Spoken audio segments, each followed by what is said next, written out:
Hey guys, Zach with Airsoft Tactical, and today we're going to be looking at the Elite Force 1911 family.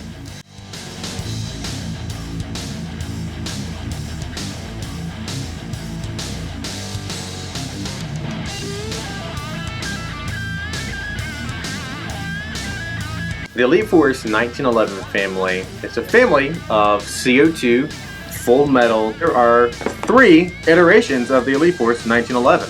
The Elite Force 1911 is a full metal CO2 blowback pistol. It has a 14 round magazine and it also has an adjustable hop-up. This is one of the more robust 1911s that you'll find on the market. There are plenty others out there that are just like it, looks the same, the mags are cross-compatible and whatnot. However, the Elite Force 1911 has several proprietary upgrades over the normal KSC ones that you'll see. I believe Black Ops made a similar pistol based on the same gun. However, the valve, the slide, and I believe 1 or 2 internal components are grossly inferior to the Elite Force 1911 one. I've had the Elite Force 1911 and the Black Ops one side by side, and they just do not perform as well. And the Black Ops ones certainly do not hold up as well as the Elite Force ones do. Another cool feature of the Elite Force 1911 is that it has a functional beaver type safety. I can try to pull the trigger all I want, but unless I have my hand on that safety, it will not fire. Another cool, realistic type feature is that the slide safety here will not engage unless the hammer is back. They used to not be like that. The first several generations you could just put the slide safety up whenever, but enough people asked Elite Force if they would modify them to make them more realistic, and Elite Force listened and added that feature to their 1911s. Getting to the hop-up adjustment is really simple on these things. All you have to do is drop the magazine, you pull the slide back to where the slide release, or with the takedown pin rather. Pull it out, bring that forward,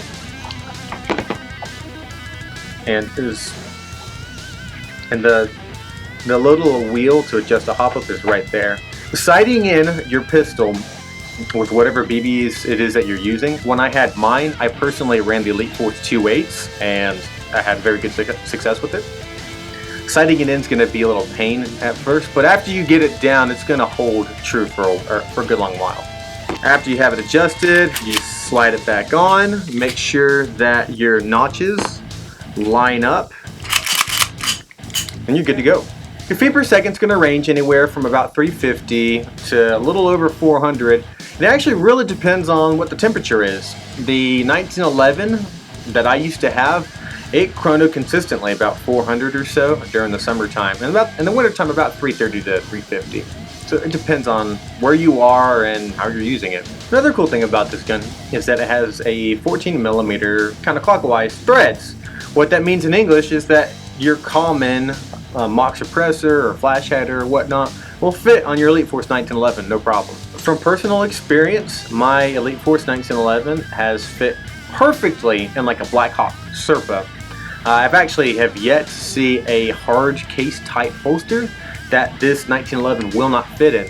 However, because of the rail that is on the 1911 Tactical, you're definitely going to want to try this pistol in the holster before you buy the holster, because that can interfere with it sometimes. Elite Force makes an extended magazine for you guys who are cooler than I am that want to run this as a primary in your different airsoft battles. Elite Force has also come out with rebuild kits for the magazine, the slide, and I believe the lower. And if it hasn't come out at the time this video's come out, then it should have come out by now. I personally had my Elite Force 1911 for well over a year. I think I clocked it at 14 months is how long I had it. Just put a little silicone and every few CO2s and make sure the seals are always hydrated. I ran my 1911 into the ground. I had dropped it, I had thrown it, I had rolled on it. There's even a video of me somewhere coming out of a pond with the 1911 and shooting somebody with it. That's not to say that's what you should be doing. I'm just letting you know what I have done to mine, and it ran like a champ until the day I sold it. And the only reason I sold it was so I could buy a saw. So that's not because I found something better. When people come into the store and ask me, Zach, what's the best pistol you have? All things considered for the price, the Elite Force 1911 is normally my recommendations if you're playing outdoors. Indoors, they can shoot kind of hot sometimes when it's hot, but your mileage will vary some in that regard. There are many Elite Force 1911s, but what are their real differences? I'll show you. So your standard 1911 is the one that I had back in the day. For the price, this is actually the better kind of a blowback 1911 that anyone could ask for. It has your standard GI style sights, and it's got the silver outer barrel. The 1911 Tactical is a two-tone. You've got the competition trigger as well as the skeleton style hammer. This also has an ambidextrous slide safety. Still has your threaded barrel, but what makes this gun worth the extra 20 bucks is the sights. The sights are way better than your standard GI style sights. That alone is worth the 20 bucks. Not to mention, you also have the accessory rail on the lower frame. The limited edition 1911, it is a weathered version of the Tactical, in that it has the rail, the hammer, the trigger, ambidextrous safety. However, the grips are different, and it also comes with its own carrying case. The upper slide has also got these vent holes in it, which they don't really do anything, but they do look cool. And I guess if you wanted to get technical about it, it does reduce the weight of the slide, which is theoretically going to give you more shots.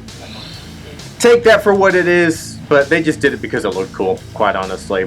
At $145, I could hear some of you complain that, well, but it's $25 more. For a limited edition anything, $145 isn't bad. And let's be honest, everyone and their mother has either a 1911 or a Glock.